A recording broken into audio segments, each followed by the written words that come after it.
خطأ كيرتكبوه الناس كنلاحظ هذا في المساجد في التشهد، هو ان الانسان ملي كيكون كيدير التشهد كيبقى ينظر الى مكان السجود، وبعض الناس نسال الله الثبات الحق كينظر اتجاه القبله.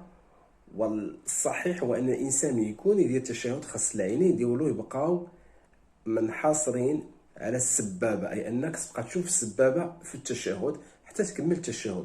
الخطا الثاني هو ان الناس كيكمل من التشهد وكيحط يدو على ركبتيه، وهذا خطا.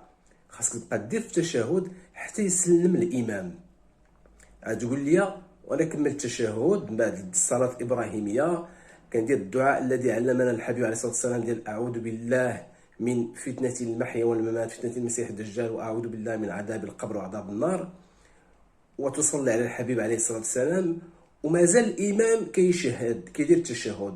انت عطاك الله عز وجل الرخصه انك دير الدعاء، ادعو لنفسك لاهلك، ادعو للناس اللي كتعرف، للاحبه، الامه، دير الدعاء حتى يسلم الامام. ديك الساعه حتى انت غادي تفرغ من التشهد وتسلم. السلام عليكم.